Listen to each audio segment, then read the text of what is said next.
The Walking Dead continued to die in Season 8, and we have got a treat for you this episode on Fog Entertainment because 581 jabronis across about 17 communities died, but we're only going to rank 14 because why on God's green earth would I rank 581? Yeah, I mean, we may have had over 500 deaths, but the reality is, how many of them can you name?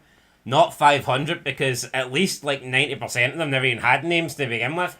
We are talking literal background characters here, bit the dust. Yeah. So therefore, we ain't wasting time talking about them. Well, put it this way, could Rick Grimes name his own people that died? No. So why the hell should I name them? Carl. Yeah, Carl's on here. Don't worry. Big Bruce is on this list. That rock star. Oh, hold on a minute. If Tobin turned, then that means I'm going to turn. Oh no. That means one of you are going to have to. Oh no. Yeah, this Bruce guy, he's lucky he made the list, to be fair. Aye. He made it for that scene alone. So maybe you could argue that scene did its job. As Roy Keane would like to say. Never knew who he was before, and I quickly forgot about who he was after. So yeah, if you ever want to hear us talk about Bruce, you're going to have to go back to episode 13, because this is the last you'll hear him. Aye. When we get to him. So, 14th spot, last, the worst death in the worst season so far, belongs to Dr. Carson. Simply because Dr. Carson was such an important person for Negan. Negan wanted the safe return of Dr. Carson, and he literally got killed for no reason. You've wrote it down in the notes, Dr. Carson. You've wrote the description and how they died beside them for Dr. Carson. You simply wrote killed for no reason or shot for no reason. And that's it. That's like the God's honest truth.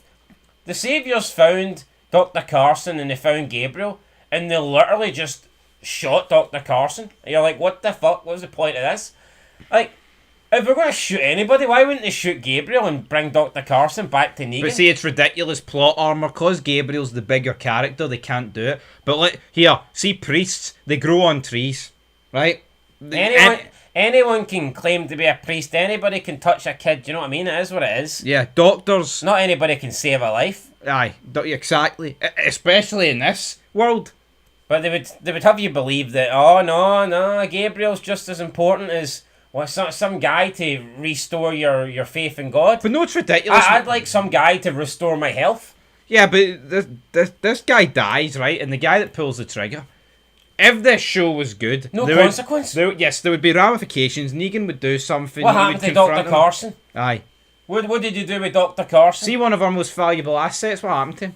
Oh, I just killed him for no reason. Oh, but we kept the black guy alive with one eye. And he's got pneumonia. Oh, brilliant. Oh, that's Is Dr. Carson no a resource? Negan talks about people are resources. I would imagine that Dr. Carson's more resourceful than others, but nah, nobody cares. Right, 13th, unlucky for some. This wasn't even someone. This was an animal. It was the tiger. Right, even the Walking Dead. Shiva. Whoa! I mean, just absolute gut. See the power of a lion. Tiger, whatever. It would not get surrounded by fucking decaying, decaying humans that can barely stand on their own 2 feet and get swarmed like this. As soon as the tiger was like getting, I mean, tigers are essentially cats. Have you ever seen a cat get surrounded by a group of 20 people? These things are fucking agile and they've got instincts. See cats, they catch you. You don't catch them unless it's a ones that have been so domesticated that you can maybe lure them to your right to you with a packet of fucking dreamies or something. But for the most part, you don't capture these animals. 20 able-bodied men would struggle with this tiger. Of course they would, especially unarmed. 20 walkers that disintegrate when Carol Pelletier, sticks her fairy up liquid on them. Of course, I mean, Remember for you? Oh, the gorilla. 100 men versus the gorilla. Seeing The Walking Dead, they'd probably have fucking 4 walkers defeat a gorilla. Aye. They really have no concept of reality. Like, animals are... It's not even like the tiger defeated them, but then, like, died of blood loss, which would have been, alright, I'll accept that, but it just got surrounded. Even the horse. See how powerful horses are? I know. See in season... Maybe I know people say, well, the horse was spooked or whatever, but I still think the horse would have fucking back-kicked whatever walker. was behind it and ran away. Yeah. No, I mean, if kids can stand on walkers' heads and kill them, has anyone seen a horse? Yeah, No. I mean, see, looking back, I think that the more realistic thing would have been for maybe the walkers to take a bite at the horse and the horse just fucking freaks out and runs off. But I get they want it to probably have the visual effect of the horse getting ate Yeah. while Rick's hiding in a tank. But I get that. But yeah, for me, I mean, some of these deaths, and there was a shitload of walkers there, to be honest. A lot more walkers took down that horse than took down this tiger. Yeah, I mean, it should have been sad, but for me, it was riddled with plot purposes, and it didn't like it, right? 12. Horse, you know, I mean, it'd be easier to sneak up on a horse. Some horses are fucking docile and friendly. Right. This tiger, it's unrealistic. I know, it definitely is unrealistic, but here, 12th spot belongs to Francine. Gets shot in a shootout with the Saviours. You may be wondering who's Francine. She's an Alexandrian. Yeah, I mean, I believe Ex-military experience. I believe Francine. Did she not A punch? 4-season veteran at this point. Yeah, did she not punch Tobin? She might have once upon a time. Was aye. Tobin the guy that used to lead the construction? Yes. And then Francine was getting attacked by walkers, and he kind of like, all right, we have to Aye, but escape. Abraham saved the day, which was I remember that scene. That scene was cringe. Abraham rolling about. Aye, He's under fucking- the tractor. So for no reason, by the way. Yeah, what did that lead to? Absolutely nothing. Francine. See when The Walking Dead was good. See if you were in The Walking Dead for 4 seasons, you were like you were a star. You Yeah. were a main character. Now, See now, background characters can literally survive in this show for 4 seasons. yeah. People can survive in this show for 4 seasons and you don't even know their name. Yeah. It's insane. Right, 182 saviours up next in 11th spot. And you may be wondering, 182, what happened? The gun malfunction massacre for Eugene. So 182 died here. 182 people died. Honestly, I mean, Eugene's practically Hitler. but yeah, closer to the actual numbers at 182. Anyway, honestly, by the time Eugene done this, you could argue that he should have been on the saviour's side. You could argue that Negan was treating him better. Yeah. I mean, Rosita and Daryl wanted to kill him. I just thought I mean, these deaths, it's just a horrific way to end the war. You think you're getting a battle, and one side just gets wiped out by some fucking nerd with a mullet. I mean, that's essentially what it was. Crap. Right, 10th spot, Bruce, this rock star. Everyone's been waiting for Bruce Almighty here. And essentially, he got nicked by a weapon that was had infected blood on it. And he's lying in the bed as all the main offenders are, sitting at the end of the bed, essentially rubbing his toes. And he's like, oh, fuck, he's going to have to kill me. And that's it. We don't even see you put him down. Any proof that he's dead? I mean, technically not. He died off screen, but he's fucking... I don't You think put him on the list with zero confirmation. True. But here, he's gone, isn't he? Big Bruce. Is he? He has to be. Gone but not forgotten, or gone but definitely forgotten. Aye, completely forgotten. Right. Up next, we've got Gavin. To forget somebody, you kind of need to know who they were. You need to remember them to forget them. Can't remember to forget you. Right, up next, we've got Gavin. This guy essentially got nicked by one of the weapons, and that turned... Again, Gavin. Oh, no. Fuck, no, this isn't Gavin. That's Tobin. Gavin got killed by Henry. Killed by Henry. That was fucking annoying bogging. kid. Bogging. I mean, he... See, for a guy that was a lieutenant of the Saviours, I'd honestly wonder how he rose to that position. He strikes me of a guy that would be like supervisor in an underwhelming supermarket chain that's worked there for 25 years. He just can't be arsed. It's his routine. Yeah. Knows nothing more. I mean, it wasn't the worst character. I don't think he was like the worst person either. But there you go. He got killed by Henry, because Henry's turned into like season 2 Coral, who just cannot fucking do what he's told. And the day I see Henry die is going to be a good day. But see, this is where you need like a strong father figure to put this wee bastard in his place. See Carol. Oh, I'll bake you cookies if you stay. No. I mean, see season 2. See once it was discovered though that Carl was doing this shit. There was ramifications. There was talks that were had. Like Shane and Rick kept coming to blows about it. Yeah. This Henry guy can just go around fucking getting people killed, killing people, and no one cares. It's all a big laugh to them at the Kingdom. Right, up next we've got Jared. Morgan held him up against a wall. Again, the writing's awful, because at this point, how can anyone seriously even like Morgan to a degree? How can anyone like Morgan that much where it warrants him holding this guy up against a fence and we're all supposed to love it? Because that's what it was supposed to be. Oh, because Jared's so unlikable. But so's Morgan. Morgan's a prick. Yeah, I mean, I'm not going to sit here and say that I felt sorry for Jared, but, you know, I did kind of feel sorry for the other saviours that actually allowed Rick and Morgan to go free, and then Rick just betrays him and kills him straight away. Aye. Not really a man of his word, Rick, is he? No. No, he's not. None of the... You know, as for Morgan, just sick of this character. I want him to die. Well, this show. I wish Morgan would be on one of these lists one day. Maybe. Season 7 of Fear or 8. Let's pray he dies. Right, up next we've got 7th spot, Eric.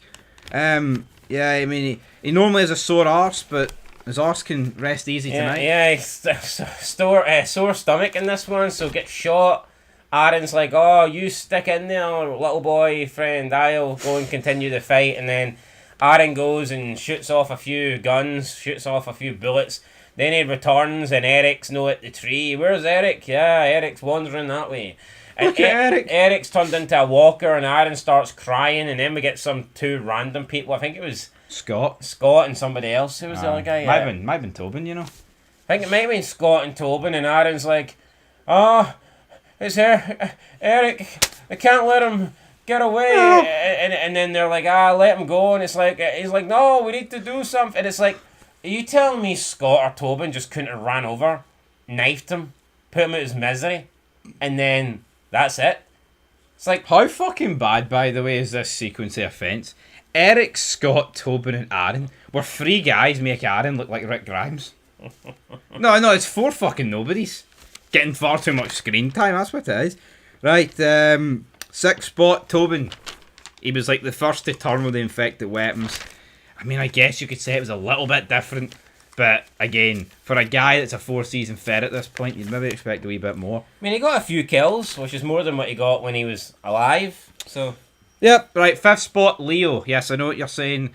Who the fuck's Leo? Well, Leo's no more. Rosita shot him at point blank range with an RPG. Again, is this not the kind of death that should be reserved for someone a bit better?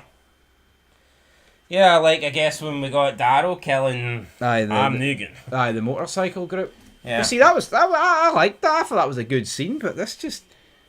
And at least then later on you get the reference with Negan. It's like, you're the ones that took out my guy. The Merry Bikers, the Job Squad. Right, 4th spot, Morales.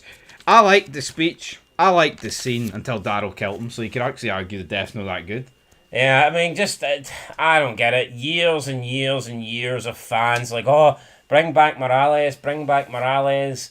They bring back Morales for 5 minutes and then he dies. Almost, I don't know, almost felt like a fuck you to the fans that were wanting this guy back. Now, I didn't want him back, I didn't care for him. But if you're going to bring him back, then why not keep him, you know? If you're going to go out of your way to bring back this actor and bring him back into the show, then you may as well use him properly. But, nah, I mean, like, it just wasn't necessary to do this. I don't think they could have done, this could have been done with anybody. Essentially, Rick's like, oh, fuck, look, I mean, there was a guy before who he killed and then he seen, like, the baby or whatever, the guy's child. It's like, I don't know, this just wasn't necessary. It wasn't. I mean, I think it's pathetic, the fact that they brought him back, to be honest, but they did it and then they killed him. I mean, the decline of the show's evident in this guy's return, because he comes back and he puts together the best scene we've probably seen all season. And he was a fucking nobody 7 seasons ago. So, that's what it is. Right, into the podium positions. Officers are not so friendly now. No, right, Carl. Get bit, saving some Indian guy. Fucking shockery of death. The fact it's third highlights how bad the other deaths are for me. I mean, I guess his dying moments were no bad, but again, just felt like they were overshadowed with Michonne being there. A big fucking forehead just had to take centre stage. Yeah, it's like that. To me, if it was me doing it, I would have just done a full episode dedicated to Rick and Coral. Coral. That's what I would have done, but for But for some reason, they have to force Michonne in there. They have to force Sadiq in there. Just I don't know. Didn't like it. Didn't like it either. Right, episode 2. He said he didn't like it. I mean, we've put it third on the list. Which highlights the rest of the list being shite. Second, we've got the massacre. Well, does it, or does it just mean we'll put this in a false position? No, well, I mean, I think the death itself is shit, but what I will say is, if everyone else on this list at least has an emotional attachment. Yeah, it's important. I'll give it that. It was important. Can't sit here and turn around and go, oh, it didn't mean shit, or it was irrelevant. It mattered. Right, up next we've got the scavengers getting absolutely wiped out by Simon and Co. I believe it was like 136 of them. So you can see how there was like 581 people that died this season. When you want to just begin to add the numbers up. I like this. I mean, again, it's a massacre. I didn't see a lot of it on screen, but it's one of the scenes this season that I can actually say it's probably in the top 10 scenes of the season, so no complaints for me here. And Jada's finally getting to having to live with what she done. Honestly, man, the amount of turning that she did to team up with the Saviours, team up with Rick's group, she had this coming, man. Very naive not to think so in this. Honestly, I think she had it coming from Rick. But obviously, of course, they don't want to make Rick look bad. Although they'll do other things that make. Because the thing is, they seem to think that if they have Rick eliminate Jadis' group, that would make Rick look like the bad guy. Even though after being betrayed twice, I think he has every right to do so, and that without making him look like a monster. Whereas the show writers somehow think that if Rick betrays and kills some random savior that was willing to defect from Negan's group and free Rick and help save Rick and go back and wanted to live with Rick and put everything behind them, the same showrunners and writers believe that Rick killing this guy and feeding him to the walkers, that's okay. But no, Rick can't kill Jadis, but he can kill some guy that saved his life. No, the logic is it's fucked, man. The people writing this show are wired to the moon. You're right, though. It's bang on the money. How they think that how one is plausible and the other, oh, you can't do the other one. And other people defend, oh no, Rick had to kill that police officer because he was going to run back to his people. Here, could Rick have drove up and hit him at a slow speed to knock him over? Why didn't he do that? He fucking hit him at 50 miles an hour. Rick could have put the window down, drove beside him, pointed his gun at him, and says, here. Yeah. Shot one in the air, mate. Yeah. Flip that scene, right? Say someone does that to Carl, who's handcuffed. I think Rick's like, well, yeah, just one of those things. Just a wee bit of police brutality there. Yeah, but again, mental, fucking mental. Right, numero uno, Simon gets killed. But then, you see after the war, they take the Saviours in. Aye, the same guys Rick was. The ones that were just trying to kill Rick in All Out War. But the ones that were. But the ones that saved Rick's life and wanted to defect and change teams and no longer be with Negan. Nah, those ones need to get killed. No, it's just writing flaws. Honestly, we've watched a lot of TV, reviewed a lot of TV, right? Have you came across, maybe apart from Fear, but combine the two of them. Have you came across a franchise that we have picked as many holes in as this one? I can't think of one. No, I can't. Honestly, I can't. It makes no sense to me. I feel like it's every episode. You can literally pick about 5 holes in it and be like, well, what the fuck? Where's the logic? I'm not saying there's no other shows that. The only thing I can think of, Laura's a woman and Jadis is a woman. Yeah. And that's what it could all boil down to at the end of the day. Which again is just pathetic. Right. Numero uno. Simon. Best episode. Best scene, probably the season. Him versus Negan for control of the Saviours. He gets killed. I would have preferred Simon killing Negan, to be honest. No, what I would have preferred is if this season just wrapped up with Negan dying an all-out war. Not what we get. Because the entire season was just centred around Negan getting pussified to groom him to join Rick's group in later seasons. And it killed the season. Yeah, we would. Negan would be viewed as a much better character, in my opinion, if he dies at the end of All Out War. And we've got comments saying, "No, you don't understand it. You don't understand it. It wasn't enough time." Look how much people speak fondly of Shane, Merle, the Governor, Dale, even guys like Dale. They only had a couple of episodes. So you can actually factor in, like half of them didn't even get. Yeah, no, I mean Negan would have had more time than them. I mean, Shane was only in the first 2 seasons when it was shorter episodes as well. Yeah. I don't understand it. Anyway, good death for Simon, and it's a shame he's dead. But it is what it is. So every death ranked. I think we've only got. We've ranked everything. That's it for Walking Dead season 8. All the theories are done. All the rankings done. Final thoughts on this big bag of dirty shite?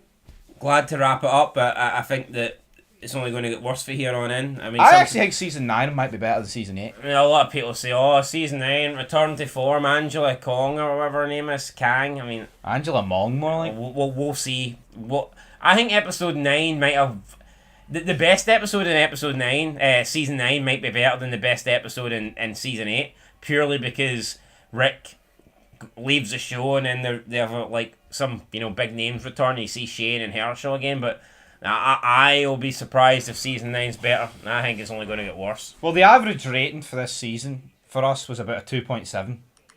That's horrific. No matter what way you spin that. Yeah, but it's a horrific show, so. I mean, that's about the same that Rick was getting an episode. 2.7 million. Scary. Anyway, leave your thoughts down below. Peace.